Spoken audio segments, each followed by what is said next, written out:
माधव कुंज बिहारी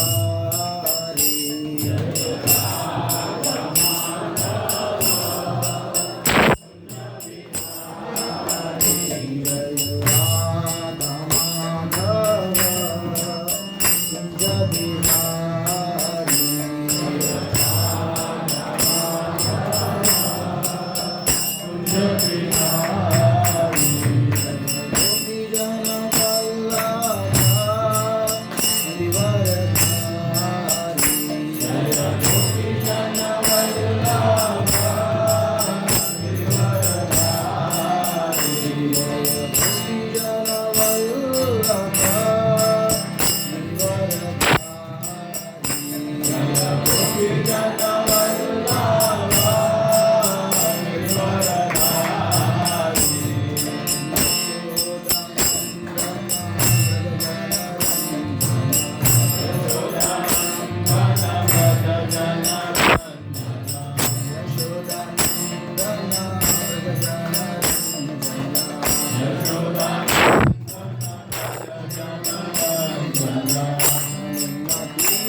हरे कृष्णा। अब सब लोग चौंक गए होंगे कि ये कौन बैठा वैसा सुन के। तो आज लेक्चर श्याम रसिक प्रभु जी का ही था, तो कुछ इमरजेंसी काम की वजह से उन्होंने ये सेवा मुझे दी है। जैसे कि आपको कोई मेडिसिन डॉक्टर लिख के देता है तो आप किधर जाते हो? फार्मेसी में जाते हो और वहाँ से वो मेडिसिन खरीदते हो, क्योंकि वो जन्म और मृत्यु का ये है। इसकी वजह से हम लोग उसी फार्मेसी में जाकर वो मेडिसिन खरीद सकते हो। लेकिन वही मेडिसिन अगर वही कुछ टैबलेट आपको डॉक्टर ने लिख के दी तो आप सुपरमार्केट में नहीं जाएंगे, उधर वहाँ पे वो नहीं मिलेंगे। तो जैसा कि अभी आप लोग सुपरमार्केट में हैं तो अभी आप जो लेक्चर सुन रहे हो आपकी ओन रिस्क है। तो श्याम रसिक प्रभु की उपस्थिति यहाँ पे है, तो उसकी वजह उन्होंने जो सेवा दी है। तो पहली बार मैं वैसा संत में बैठा हूँ, तो सभी वैष्णव से मैं आशीर्वाद चाहता हूँ कि जो भी भगवान के प्रति मैं बोलूँ मेरे मुख से अच्छे शब्द निकले। ओम अज्ञानतिमिरन्धस्य ज्ञानाञ्जनशलाकया चक्षुरुन्मीलितं येन तस्मै श्रीगुरवे नमः। श्रीचैतन्यमनोभीष्टं स्थापितं येन भूतले स्वयं रूपं कदामेयं ददाति स्वपदान्तिकं। वन्देऽहं श्रीगुरु श्रीयुतापदकमलं श्रीगुरुन् वैष्णवांश्च श्रीरूपं साग्रजातां सगण रघुनाथामितं तं सजीवं सावधूतं परिजनसहितं कृष्णचैतन्यदेव श्रीराधाकृष्णपादान् सगण ललिता श्रीविशाखान्वितांश्च। हे कृष्ण करुणा सिंधु दीनबन्धो जगत्पते गोपेश गोपिकान्त राधाकान्त नमोस्तुते। तप्त कांचन गौरांगी राधे वृंदावनेश्वरी विश्वानुसुते देवी प्रणमामि हरिप्रिये। वंशाकल्पतरुभ्यश्च कृपा सिन्धुभ्येव च पतितानां पावनेभ्यो वैष्णवेभ्यो नमो नमः। जय श्री कृष्ण चैतन्य प्रभु नित्यानंद श्री अद्वैत गदाधर श्रीवासादि गौर भक्तवृंद। हरे कृष्णा कृष्णा कृष्णा हरे हरे, हरे राम राम राम हरे हरे। हरे कृष्णा कृष्णा कृष्णा हरे हरे, हरे राम राम राम हरे हरे। हरे कृष्णा कृष्णा कृष्णा हरे हरे, हरे राम राम राम हरे हरे। हरे कृष्णा।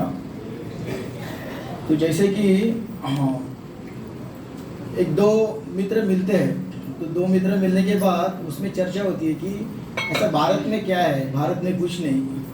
बाहर के देशों में देखो, अमेरिका कंट्री में देखो, यूरोप में देखो, तो बहुत सारे उधर फैसिलिटीज़ है। भारत में क्या है, ऐसे एकदम टूटे फूटे रास्ते हैं, उधर से हम लोग चल रहे हैं। तो अभी तो भारत थोड़ा प्रगत हो रहा है, लेकिन वैसे बात कर रहे थे तो एक जो भारतीय था, सच्चा भारतीय, वो दोस्त एकदम खड़ा होकर बीच में बोलता है कि भारत में अगर यूरोप के जो बड़े बड़े जो रास्ते हैं वो हर जगह कहीं ना कहीं पे जाते हैं, लेकिन किसी को पता नहीं वो कहाँ पहुँच रहे हैं। लेकिन भारत में आप किसी भी रास्ते से जोड़िए, किसी भी रास्ते से मार्ग कीजिएगा, आप किसी ना किसी धाम में जरूर पहुँचेंगे। जैसे कि भारत में आप किसी भी चारों धाम जाएगी, कोई भी धाम देखो, जगन्नाथपुरी धाम देखो, द्वारिका धाम देखो, या तिरुपति बालाजी धाम देखो, जगन्नाथपुरी, ऐसे भारत में अनगिनत धाम है। आप उनमें से आप भारत में कौन से भी रास्ते से जाइए, आप निश्चित रूप से भगवान के धाम में जरूर पहुँचेंगे।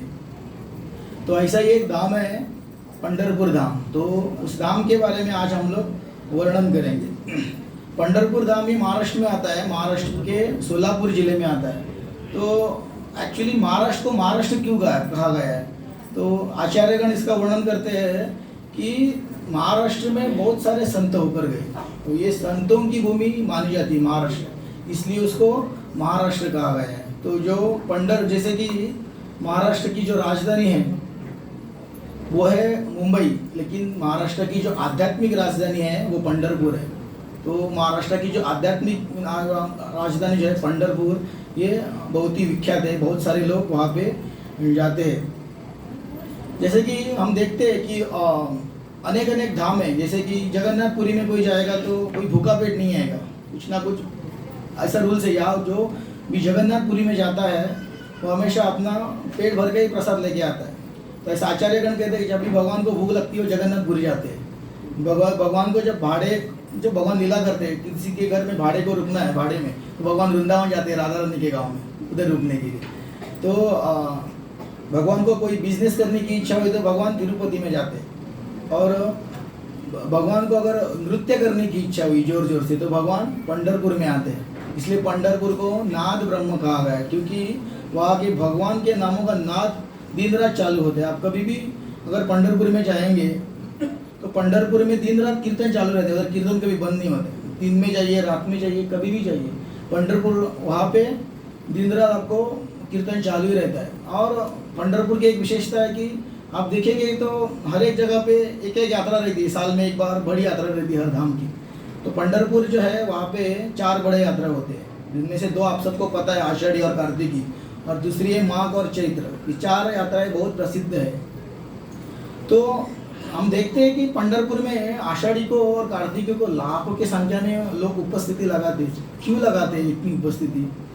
तो आचार्यगण इसके ऊपर कहते हैं कि जैसे साल में 26 एकादशी आते हैं, या ज़्यादा महीना है तो 26 आते हैं, तो हर एक एकादशी एक जैसी है। तो आषाढ़ी को इतना महत्व क्यों दिया? देखा तो आषाढ़ी के दिन 10 लाख 15 लाख की लोक संख्या में लोग पंढरपुर में उपस्थिति लगाते हैं।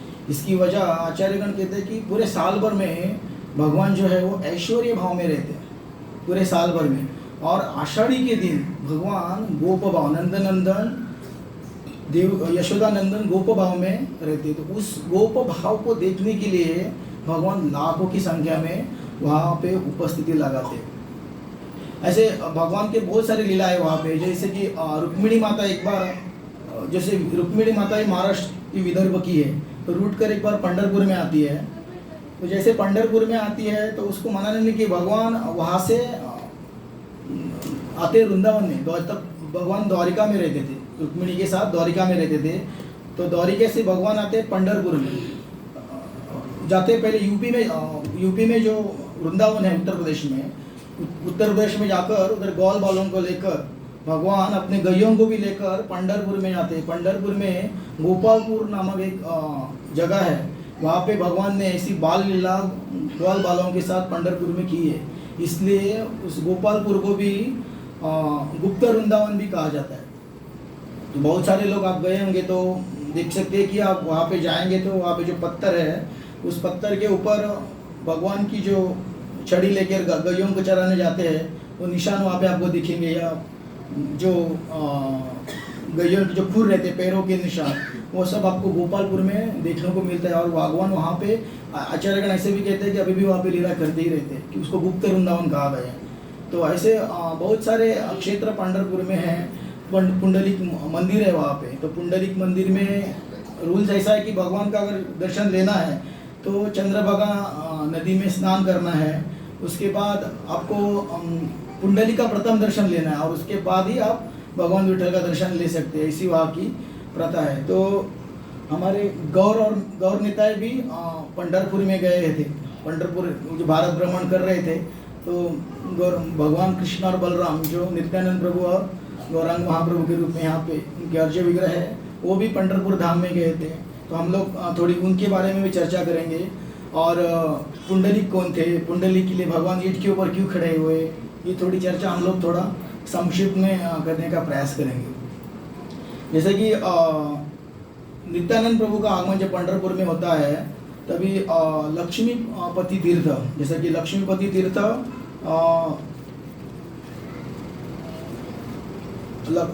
चैतन्य लक्ष्मीपति तीर्थ के गुरु शिष्य परंपरा अनुसार ईश्वरपुरी आते हैं। तो ईश्वरपुरी के शिष्य है चैतन्य महाप्रभु। तो जैसे कि नित्यानंद प्रभु पंढरपुर में आते हैं तो एक ब्राह्मण के बुलाने से लक्ष्मीपति तीर्थ भी पंढरपुर में उपस्थित थे। तो लक्ष्मीपति तीर्थ और ब्राह्मणों की भी चर्चा होती है कि हम लोग हर बार पंढरपुर आते हैं और हर बार जाते हैं, लेकिन इस बार पंढरपुर में थोड़ा सा अलग ही मंगलमय वातावरण दिख रहा है। ऐसा क्या हुआ है कि पंढरपुर ऐसा विशेष है। तो ब्राह्मण ने फिर उनकी स्तुति की, क्योंकि इतने महान आचार्य है लक्ष्मीपति तीर्थ, तो ऐसी स्तुति करते करते लक्ष्मीपति तीर्थ जो थे वो भगवान बलराम जी के परम भक्त थे। तो वो उस समय में बहुत वृद्ध भी हो चुके थे और वैसे ही वो एक जगह पे सो गए। भगवान की इच्छा से उनको निद्रा आती है और निद्रा आते समय उनके शरीर के ऊपर अष्ट सात्विक भाव प्रकट होते हैं। तो वो उस अष्ट सात्विक भाव की वजह से उनके स्वप्न में बलराम जी आते हैं। नित्यानंद प्रभु पंढरपुर में अभी जो उपस्थित है वो कौन है? बलराम जी है। और नित्यानंद प्रभु गुरु तत्व है। तो नित्यानंद प्रभु की कृपा के बिना हम लोग चैतन्य महाप्रभु की कृपा प्राप्त नहीं कर सकते। तो जब वो लक्ष्मीपति तीर्थ नींद में थे तब भगवान बलराम उनके सपने में आते हैं और सपने में आकर उन्हें कहते हैं कि कल सुबह आपके पास एक अवधूत ब्राह्मण आएगा, तो उसको आपको क्या करनी है? दीक्षा देनी है। तो बलराम जी का जो सपना नींद से जब जागते हैं तो उनको सुबह सुबह याद आता है कि मेरे भगवान ने मुझे एक अवधूत ब्राह्मण आने वाला है और उसको मुझे दीक्षा देनी है, तो उसके वो एकदम इंतज़ार करते हैं। तो उसी वक्त सुबह सुबह वक्त नित्यानंद प्रभु वहाँ पे पहुँच जाते हैं। तो जैसे ही नित्यानंद प्रभु वहाँ पे पहुँच जाते हैं तो लक्ष्मीपति तीर्थ पहचान जाते हैं ये, जैसे मेरे गुरु महाराज ने जो भगवान बलराम जी ने मुझे रात में आकर सपने में उनको बोला था कि सुबह आकर एक अवधूत ब्राह्मण आएगा और उसके कान में आपको एक मंत्र बोलते हैं, वो मंत्र का ही दीक्षा उनको देना है। तो जैसे देखते हैं नित्यानंद प्रभु का जो तेज है एकदम तेजस्वी रूप देखकर ही वो पहचान जाते हैं। और नित्यानंद प्रभु जैसे उनके नज़दीक पहुंच जाते हैं तो लक्ष्मीपति तीर्थ के चरणों के ऊपर दंडवत डालते हैं। तो जैसे दंडवत डालते हैं लक्ष्मीपति तीर्थ देखकर एकदम उनको भावुक हो जाते हैं और उनको गले लगाते हैं और जान जाते हैं कि रात में मुझे जो सपने में बलराम जी आए थे वो इसी ब्राह्मण का ही वर्णन कर रहे थे। तो नित्यानंद प्रभु जो स्वयं बलराम जी है, लेकिन उनको अभी लक्ष्मी तीर्थ को पता नहीं है बलराम जी है, तो वो खुद आकर बोलते हैं कि मुझे आप दीक्षा दे दो करके। तो फिर जो गुरु ने जो मंत्र बोला था वही मंत्र नित्यानंद प्रभु के कान में बोल देते हैं और उनको दीक्षित करते हैं जैसे। और नित्यानंद प्रभु वहाँ से चले जाते हैं। लेकिन नित्यानंद प्रभु चले जाने से उनकी एकदम भाव विभोर जाते हैं। लक्ष्मी तीर्थ जो थे उनकी गुरु, उनको देखकर भाव विभोर जाते हैं और उनके अंदर वापस अष्ट सात्विक भाव आ जाता है, वापस नींद में आते हैं। तो जैसे वापस नींद में आते हैं तो उनके सपने में वापस नित्यानंद प्रभु आते हैं जो उनके शिष्य थे। तो जैसे ही नित्यानंद प्रभु को देखते देखते वो बलराम जी के रूप में उनका दर्शन देते हैं। तो फिर लक्ष्मी जी प्रभु को बहुत दुख होता है कि आप स्वयं भगवान होकर भी मुझसे दीक्षा लेने आए, मैं इतना दीन हूँ, मेरा पापी हूँ कि मैं आपके उस लायक नहीं कि आपको मैं दीक्षा दे सकता हूँ। ऐसे भगवान से वो क्षमा याचना करते। तो नित्यानंद प्रभु जो थे, नित्यानंद और गौरांग महाप्रभु, नित्यानंद प्रभु की जो दीक्षा है वो आध्यात्मिक दीक्षा पंढरपुर में हुई थी। तो ऐसे ही चैतन्य महाप्रभु भी पंढरपुर आते हैं। तो उसका वर्णन आता है चैतन्य चरित्रामृत की मध्य लीला में वर्णन आता है, तथा है तो गौरचंद्र पंढरपुरे आईला, विठ्ठल ठाकुर देखे डोळा आनंद पाहिला। सो चैतन्य महाप्रभु का अगर इतिहास देखेंगे तो चैतन्य महाप्रभु का पहले का नाम जो था वो विश्वम्भर था और उनको एक भाई थे, उनका नाम था विश्वरूप। तो चैतन्य महाप्रभु इस भौतिक विश्व में, चैतन्य महाप्रभु स्वयं भगवान कृष्ण ही है। तो यहाँ पे जब आए थे तो उनकी आयु केवल 48 साल की थी। 48 साल के बाद वो अपने धाम में वापस चले गए। तो 48 साल से वो खाली 26 साल नवद्वीप मायापुर में रहे। उसके बाद उन्होंने संन्यास ग्रहण किया। तो संन्यास ग्रहण करते करते वो क्या करते थे, एक दिन भारत भ्रमण के लिए घूमे थे। तो भारत भ्रमण करते करते दक्षिण दिशा से जाकर दक्षिण में पहुँचे तो श्रीरंगम में पहुँच गए। तो श्रीरंगम में जब पहुँच गए तो चतुर्मास चल रहा था। जैसे कि अभी का जो वक्त चल रहा है वो चतुर्मासी, अभी का जो समय है चतुर्मास है। चतुर्मास मतलब आषाढ़ी एकादशी से लेकर कार्तिकी एकादशी का बीच का जो समय रहता है इसको चतुर्मास बोला जाता है। 4 महीने। तो चतुर्मास में सन्यासी ज़्यादा घूमते नहीं। जैसे सन्यासी एक जगह पे टिकते रहते नहीं, हर जगह घूमते ही रहते, भ्रमण करते ही रहते। तो चतुर्मास के समय वो श्रीरंग में पहुँच गए। तो वो 4 महीने चैतन्य महाप्रभु श्रीरंगपुर में उन्होंने आराम किया, विश्राम किया। और चतुर्मास जैसे ही खत्म होता है वैसे ही चैतन्य महाप्रभु आते हैं अपने अगली यात्रा के लिए। वो घूमते ही रहते हैं। तो जैसे घूमते घूमते वो उड़पी तक पहुंच जाते हैं। उड़पी से महालक्ष्मी कोल्हापुर की ऐसा वर्णन है पुस्तक में। और उसके बाद वो आते हैं पंढरपुर में। जब पंढरपुर में चैतन्य महाप्रभु आते हैं तो भी वो एक ब्राह्मण के घर में निवास करते हैं। और चैतन्य महाप्रभु का जो भ्रमण था, जो घूमते थे हर जगह पे, तो चैतन्य महाप्रभु एक दिन के अलावा ज़्यादा नहीं रहते थे। किधर भी गए तो भ्रमण करते थे, ज़्यादा दिन वो नहीं रहते थे। तो पंढरपुर एकमात्र ऐसा स्थान था जहाँ पे चैतन्य महाप्रभु 11 दिन रुके। और हर दिन वो चंद्रभागा माई में स्नान करते थे।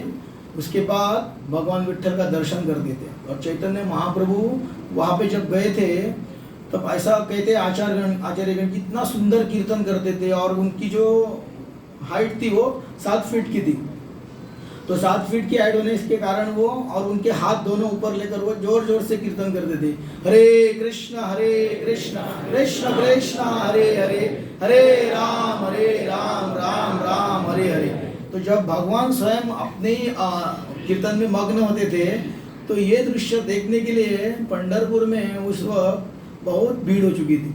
और इतनी भीड़ हो चुकी थी कि जैसे कि कोई नया यात्रा ही चल रही ऐसा लग रहा था। तो दिन रात चैतन्य महाप्रभु वहाँ पे कीर्तन कर रहे थे। तो चैतन्य महाप्रभु ने ये कार्य 11 दिन किया। और चैतन्य महाप्रभु जब उधर रहते थे तो एक उनके एक ब्राह्मण से मुलाकात होती थी। उनका नाम था श्रीरंगपुरी। श्रीरंगपुरी थे वो ईश्वरपुरी के गुरु बंधु थे। और ईश्वरपुरी चैतन्य महाप्रभु के गुरु है। तो गुरु बंधु होने के जब वो समझ जाते हैं कि मेरे गुरु बंधु है, मतलब उनके गुरु के ही गुरु बंधु है, तो उनके चैतन्य महाप्रभु को उनको देखकर उनके अंदर भी अष्टसात्विक भाव आता है। और चैतन्य महाप्रभु उनको दंडवत डालते हैं। तो जैसे ही चैतन्य महाप्रभु उनको दंडवत डालते हैं तो श्रीरंगपुरी उनको उठाकर आलिंगन देते हैं और अपने गोदी में बिठाते हैं। और उनसे फिर वार्तालाप चल रही रहती है। तो वार्तालाप में वो श्रीरंगपुरी थे, वो चैतन्य महाप्रभु को पूछते हैं कि आप कहाँ से हैं, तो आपका जन्मस्थल कहाँ है। तो वो फिर कहते हैं कि मैं नवद्वीप का हूँ। तो जैसे ही नवद्वीप की बात सुनते हैं तो ईश्वर श्रीरंगपुरी उनको कहते हैं कि तुम, जब वो तुरंत ही चैतन्य महाप्रभु कहते हैं कि मैं जब नवद्वीप में गया था तो मुझे एक जगन्नाथ मिश्रा और सची माता के घर हम लोग रुके थे। एक ब्राह्मण, सची माता और जगन्नाथ मिश्रा के ब्राह्मण में हम लोग रुके थे। तो उस ब्राह्मणों ने हमारी बहुत अच्छी सी सेवा की। और सची माता जो है उन्होंने अपने वात्सल्य भाव से हमें अपना पुत्र समझकर ही अच्छा प्रसाद भी खिलाया। तो उनकी स्तुति कर रहे थे। तो फिर वो कहते हैं कि सची माता के 2 पुत्र है। एक उसका नाम था विश्वरूप के बारे में कहते हैं, जिनकी खोज में चैतन्य महाप्रभु भारत भ्रमण कर रहे थे। जो विश्वरूप जो है वो चैतन्य महाप्रभु का बड़ा भाई था, जिसको दीक्षा के बाद उनका नाम था शंकरारण्य। तो विश्वरूप जो थे वो बलराम जी का ही रूप था। तो जैसे वो श्रीरंगपुरी उनकी कहानी बताते कि जैसे वो जब माया नवद्वीप में गए थे तो उनका एक भाई था, वो उनका जो पुत्र था शंकरारण्य, वो भारत में भ्रमण करते करते पंढरपुर में आया। और पंढरपुर से ही वो अंतर्धान हो गए, मतलब वो भगवत धाम चले गए, उनकी लीला खत्म हो गई। तो जब ये बात कहते हैं तो फिर चैतन्य महाप्रभु कहते हैं उनको कि आप जो जिसके बारे में बात कर रहे थे जगन्नाथ मिश्रा और सची माता, वो मेरे माता पिता है। और जो विश्वरूप के बारे में कहते हैं वो मेरा बड़ा भाई था। तो ये जब चैतन्य महाप्रभु को थोड़ा सा बुरा लगता है क्योंकि चैतन्य महाप्रभु स्वयं भगवान है, सब जानते हैं कि कौन है, लेकिन उस लीला में उनको ये सब करना पड़ता है। तो चैतन्य महाप्रभु और नित्यानंद प्रभु की जो ये कहानी थी वो पंढरपुर में थी। तो हम लोग ये लीला उन्होंने आकर पंढरपुर में की है। तो हम लोग अभी आगे जाएंगे पंढरपुर की मेन कथा के ऊपर, जहाँ पे विट्ठल जी है वो ईंट के ऊपर क्यों खड़े हुए। ऐसा कहा जाता कि रुक्मिणी माता जो थी वो थोड़ी सी भगवान के ऊपर रुष्ट हो चुकी थी, थोड़ी सी नाराज थी, तो इसलिए वो वहाँ से चली जाती है गुजरात से, जो द्वारिका से आती है पंढरपुर, दिंडीर वन में आती है और दिंडीर वन में आकर रुक्मिणी माता तपश्चर्या करती है।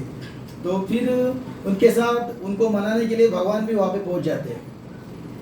तो रुक्मिणी माता जिस दिंडीर वन में तपश्चर्या कर रही थी, तो उस दिंडीर वन की भी एक कथा है। जैसे कि दिंडीर नाम का एक असुर था, तो उसने बहुत उत्पात मचाया था, तो तीनों लोगों को उन्होंने एकदम त्राही त्राही करके छोड़ा था। तो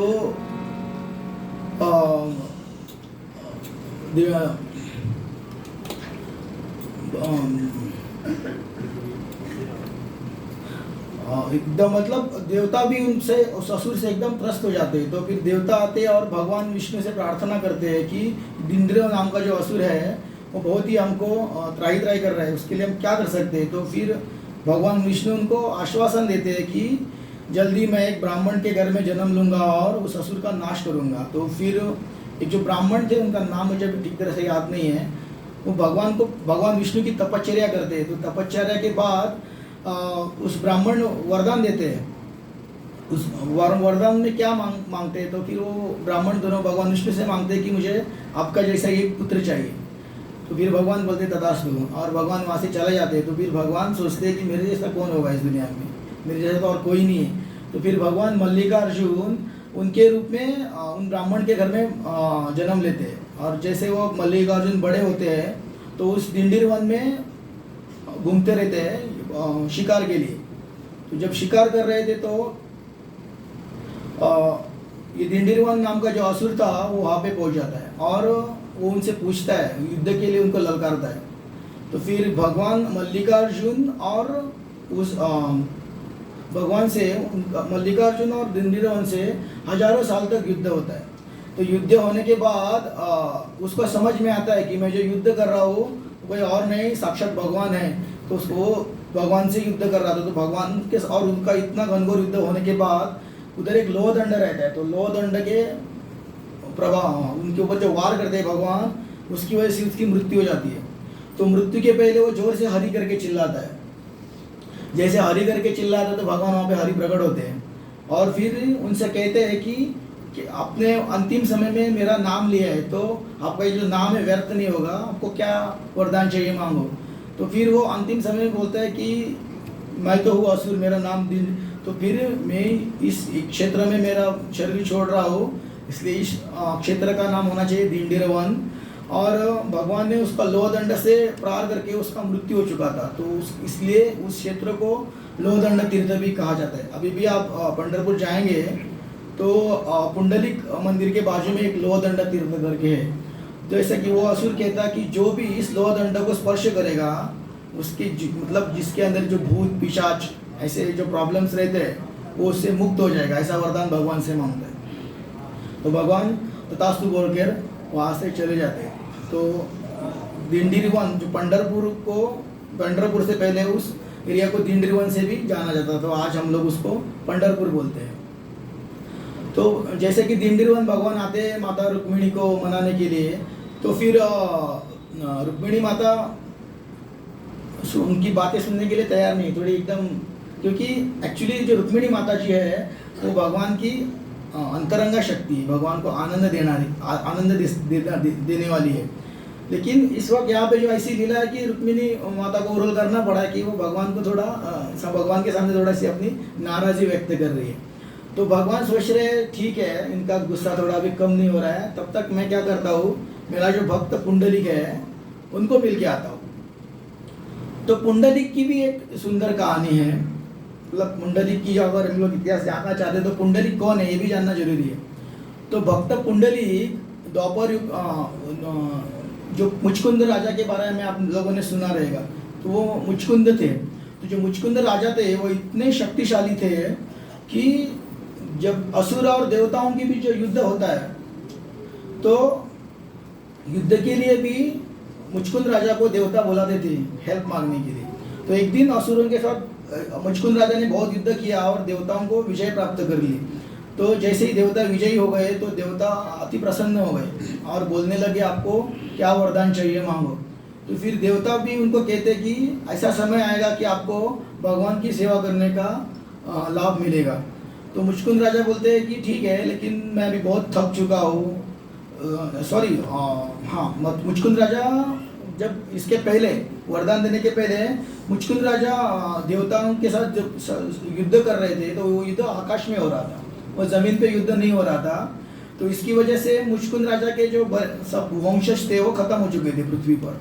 तो उधर बहुत साल जैसे कि तो देवता कहते कि अब अभी जाकर भी क्या करेंगे, आपके तो कोई रिश्तेदार है ही नहीं, क्योंकि देवताओं का वर्ष और पृथ्वी का वर्ष में बहुत फर्क होता है। जब आप नीचे जाएंगे तो आपके रिश्तेदार कोई है ही नहीं। तो मुचकुंद राजा बोलते हैं कि मुझे अभी विश्राम करने की ज़रूरत है, तो मुझे विश्राम करते समय किसी ने डिस्टर्ब नहीं करना चाहिए। तो फिर इंद्रदेव उनको वरदान देते हैं कि आप जाकर सोइए और जो भी आपको निद्रावस्था में जो भी उठाएगा वो जलकर भस्म हो जाएगा। इसलिए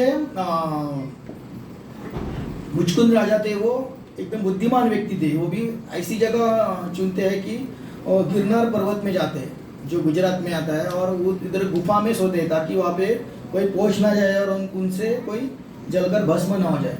करीब वो सतयुग से लेकर द्वापर युग तक पुंडलिक सोते हैं। और ये साइड में भगवान कृष्ण ने क्या किया था, कंस का वध किया था। तो कंस का वध किया था इसलिए जरासंध बहुत क्रोधित था, क्योंकि कंस जरासंध की 2 बेटियों का विवाह कंस का साथ हुआ था।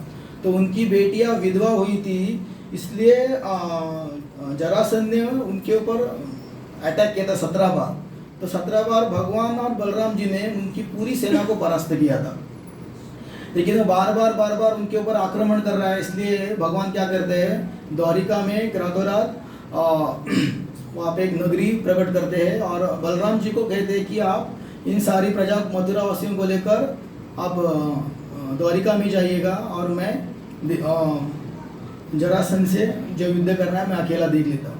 तो उस समय में कालयवन नामक का एक असुर था, वो भी भगवान के साथ युद्ध करने के लिए आया था। तो भगवान ऐसी लीला रचते कि वहाँ से भगवान भाग जाते। तो भगवान भागते भगवान जैसे कि मथुरा से लेकर, जैसे उत्तर प्रदेश में आता है, और उधर से लेकर भगवान गिरनार पर्वत तक पहुँचते हैं, वो गुजरात में आता है। तो इतना भागने के बाद जो असुर रहता है बहुत क्रोधित होता है। तो जैसे गिरनार पर्वत में एक गुफा रहती है और गुफा के अंदर भगवान चले जाते हैं। तो उधर राजा मुचकुंद विश्राम करते रहते हैं। तो उस समय में भगवान क्या करते हैं, जो भगवान का जो वस्त्र रहता है पीताम्बर पीला, उनकी शाल रहती है, और राजा मुचकुंद के अंदर ढक लेते हैं और भगवान साइड में खड़े हो जाते हैं। जैसे भगवान साइड में खड़े जाते हैं और वो असुर अंदर प्रवेश करता है, कालयवन जो असुर था वो अंदर प्रवेश करता है और देखता है कि ये जो कृष्ण है यहाँ पे क्या कर रहा है, एक सोने का ढोंग कर रहा है, इसलिए जोर से उसके ऊपर लात मारता है। तो जो लात थी वो एक असुर की थी, तो इतने जोर के लात की वजह से जो राजा मुचकुंद थे वो जाग जाते हैं और जाग के उसको देखते तो वो क्या होता है, वो जलकर उधर ही भस्म हो जाता है।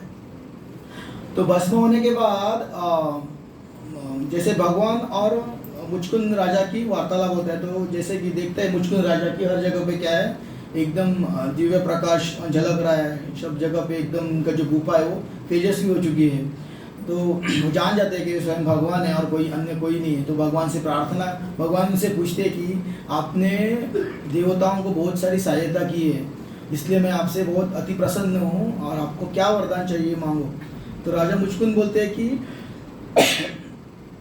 मुझे कोई वर नहीं चाहिए, आपका जो ये सुंदर रूप है वो हमेशा के लिए मुझे देखना है मेरे सामने। तो भगवान कहते हैं कि इस जन्म में मेरा बहुत सारे लीला अभी बाकी है, तो मैं अभी इस समय में हमेशा के लिए आपके सामने तो नहीं रह सकता हूँ, लेकिन जो आपकी इच्छा है वो मैं अगले जन्म में जरूर पूरे करूँगा। और भगवान उनको जाकर कहते हैं कि अब जाकर अभी बद्रीनाथ में जाकर थोड़ी सी तपश्चर्या कीजिएगा। तो ये सुनकर मुचकुंद राजा बद्रीनाथ की ओर चले जाते हैं और भगवान अपनी लीला की ओर कार्य करते। तो आचार्यगण कहते हैं जो मुचकुंद राजा थे वो अगले जन्म में भक्त पुंडलिक बनकर आते। तो भक्त पुंडलिक जो थे वो बचपन से अत्यंत क्रूर थे, मतलब भगवान की इस लीला भगवान ने भी ऐसी की है कि वो एकदम क्रूर बने, अत्यंत क्रूर बने। हर चीज़ में वो गलत काम करते थे, मतलब हर जैसे कि गलत काम में वो सबसे आगे थे। तो उनके माता पिता जो पुंडलिक के जो माता पिता थे वो भगवान के शुद्ध भक्त थे। उस शुद्ध भक्ति की वजह से वो भी एकदम त्रस्त हो चुके थे, लेकिन उनकी इच्छा है कि अपना जो पुत्र है वो सुधर जाए। तो उसकी वजह से वो क्या करते हैं, अभी उसका विवाह कर देंगे, विवाह की वजह से क्या कर सकता है, वो सुधर सकता है। इस सोचकर भक्त पुंडलिक का वो विवाह कर देते हैं, लेकिन विवाह के बाद वो और बिगड़ जाते हैं।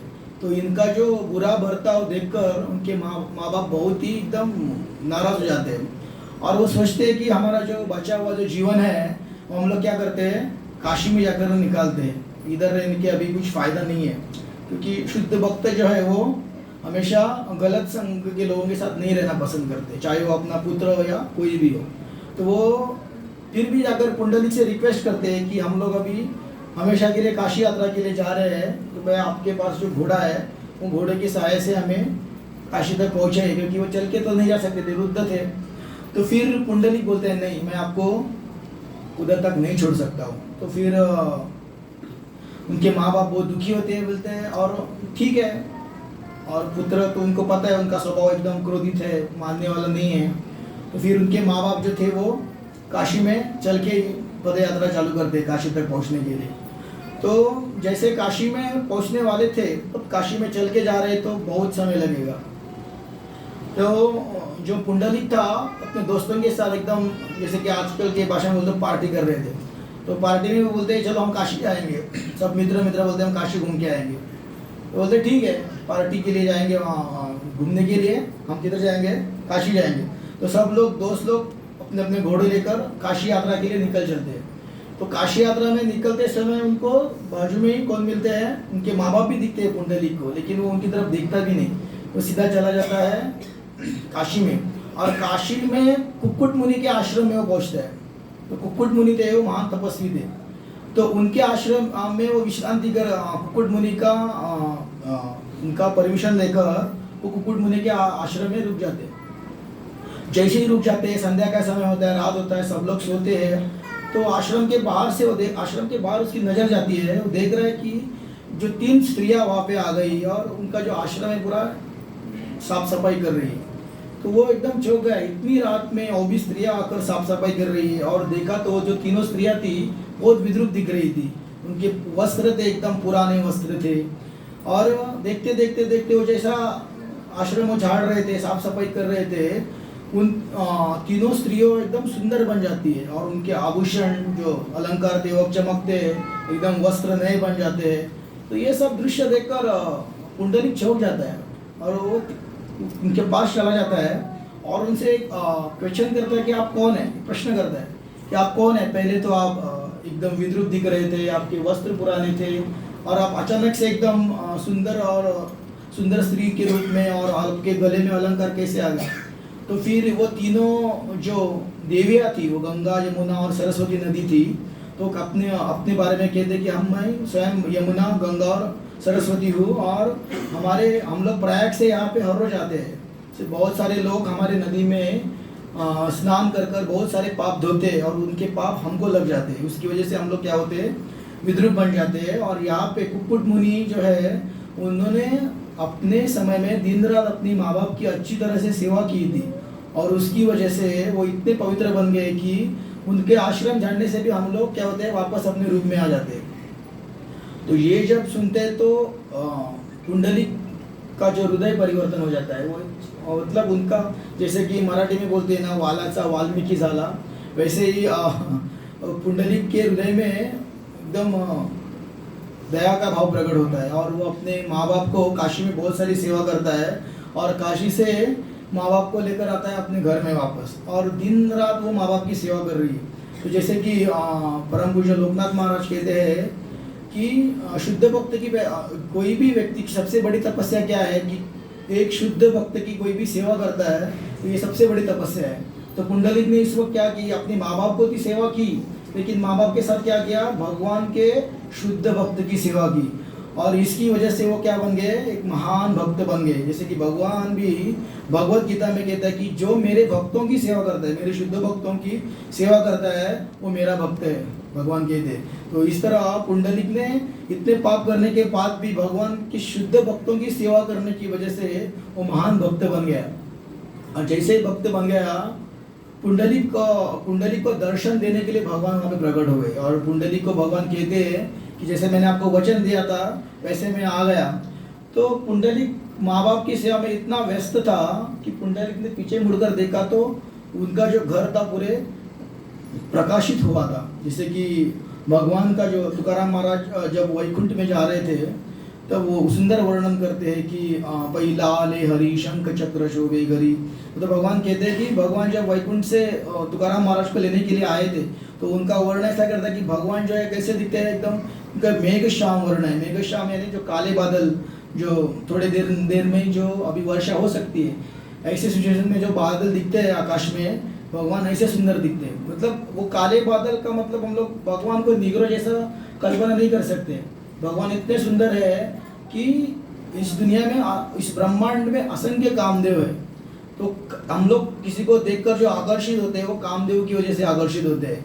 और कामदेव इतने सुंदर है तो ऐसे सुंदर कामदेव उस भगवान को देखकर आकर्षित होते हैं। तो भगवान का जो वस्त्र है, पीतांबर झड़के कैसा उजड़ल्या दाही दिशा, जैसे भगवान को जो पीतांबर है, जो पीला वस्त्र भगवान पहनते हैं, वो ऐसा चमकता है कि सूर्य भी उसके सामने फीका पड़ जाता है। तो भगवान का ऐसा सुंदर वर्णन तुकाराम महाराज कहते हैं। और सेम वर्णन वहाँ पे कुंडली को भी दिखाई देता है। जैसे भगवान आते हैं, भगवान के कर्ण कुंडल चमक जाते हैं, जिसकी वजह से उनका जो रूम है एकदम प्रकाशित हो जाता है। तो ये देखकर पुंडलिक माँ बाप की सेवा में व्यस्त था। तो पुंडलिक क्या करता है, ईंट देता है उनको रखने के लिए, और ईंट के ऊपर खड़े रहो बोलता है। तो उस ईंट की भी एक स्टोरी है।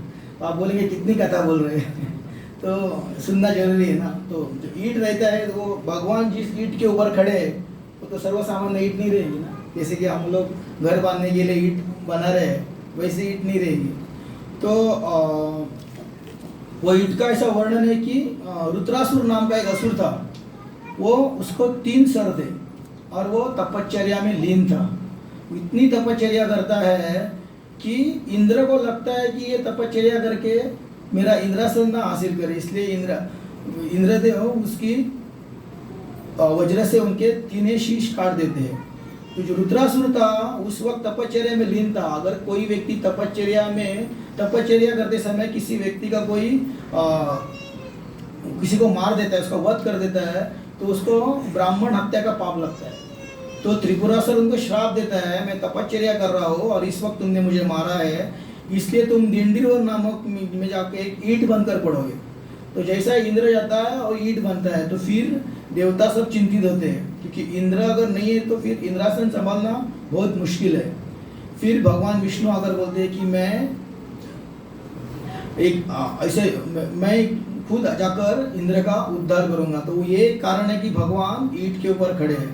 तो भगवान जब ईंट के ऊपर खड़े थे दोनों ऐसे समान हाथ रखकर खड़े। तो इसके ऊपर भी आचार्यगण बहुत सारे टीका करते हैं, क्यों ऐसे खड़े हैं, भगवान कंबर के हाथ के ऊपर रखकर क्यों खड़े हैं। तो आचार्यगण कहते हैं कि किसी भी व्यक्ति को हम लोग बहुत देर तक नहीं आए, थोड़ा सा गुस्सा होकर ऐसे देखते हैं ना, गुस्सा होकर भाई इतना देर तुमको क्यों हुआ। वैसे ही भगवान क्या है, हम सबके पिता है, हाँ, माता और पिता दोनों। जैसे आप पंढरपुर में जाएंगे तो पंढरपुर में पिता नहीं बोलते, उधर माऊली माँ बोलते, भगवान को माँ बोलते। तो जो माँ हमारा इंतजार कर रही, कब आओगे और कब मुझे मिलोगे, इस इंतजार में ऐसे कंबर के हाथ रखकर भगवान खड़े। और दूसरा एक उदाहरण, जैसे कि आदि शंकराचार्य जब पंढरपुर में गए थे तो उन्होंने भगवान को देखकर भाव विभोर हो गए और उन्होंने पांडुरंग अष्टकम का उन्होंने रचना की। तो उसमें वो लिखते हैं कि भगवान कंबर के ऊपर हाथ रखकर क्यों खड़े हैं, ताकि भगवान के जो शुद्ध भक्त हैं उनको ये भवसागर पार करने के लिए कंबर इतना ही पानी काफ़ी है। इसलिए भवसागर दिखता है इतना आसान नहीं, भौतिक सागर पार करने के लिए बहुत कुछ करना पड़ रहा है, लेकिन भगवान कह रहे कि आओ मेरा दर्शन लो, मैं आपको आसानी से ये भवसागर पार करूँगा। तो भगवान ईंट के ऊपर खड़े हैं। और जैसे कि हम लोग मराठी आरती है जो सुनते हैं, युगे 28 विठेवरी उभा वामांगी रखुमाई दिसे दिव्य शोभा। तो उसके बाजू में कौन है, वामांग में उनके राइट साइड में, लेफ्ट साइड में रुक्मिणी माता है और चंद्रभागा नदी। तो चंद्रभागा नदी जो थी उसकी भी एक कथा है। तो ये एक छोटी सी कथा कहकर मैं इस कथा को विश्राम दे दूंगा। तो चंद्रभागा जो नदी है, ऐसा कहा गया कि त्रिपुरासुर नाम का एक असुर था, वो उन्होंने देवताओं को बहुत त्रस्त किया था। तो उनके साथ युद्ध भगवान शिव कर रहे थे। तो इतना भगवान शिव ने युद्ध किया था, तो उनके शरीर से एक दिव्य, उनका जो पसीना बहता है वो दिव्य पसीना बह गए, और वो इतनी तेज भाव में बह रहा था क्योंकि वो भगवान शिव का पसीना है, सर्वसामान्य व्यक्ति का नहीं है, और वो एकदम दिव्य आध्यात्मिक है। तो बहते बहते वो एक भीमा नदी में बदल गया, और वो जब बह रहा था, जो नदी के रूप में बह रही थी भीमा नदी, वो सोच रही है कि मैं कहाँ जाऊँ, किसके पास जाऊँ। तो वो सोचती है यस मैं पंढरपुर जाकर क्या करूँ, भगवान विठल के चरण छूती। तो एकदम तेज भाव से जब चंद्रभागा जो भीमा नदी, चंद्रभागा को भीमा नदी से भी जाना जाता है, तो उस भाव से बह रही थी, तो उधर के उसके आवाज़ से उन्होंने बहुत सारा विध्वंस किया था। तो बहुत सारे लोग त्राही त्राही होकर यहाँ वहाँ भाग रहे थे। जब वो पंढरपुर की ओर आ रही थी, जैसे कि हर एक धाम का एक क्षेत्रपाल रहता है, तो उधर का एक क्षेत्रपाल है भैरव। जो भैरव है वो भगवान शिव का ही रूप है।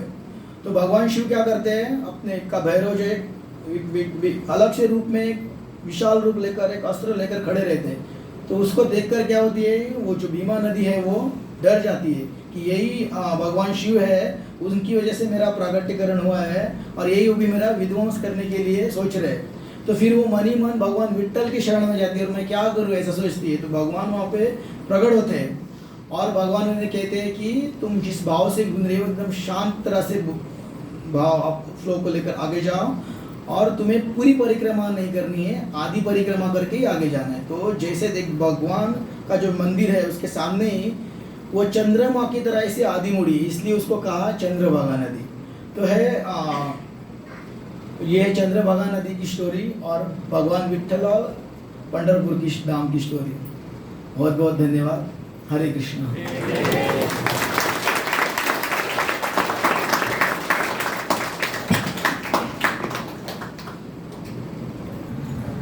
हरे कृष्ण।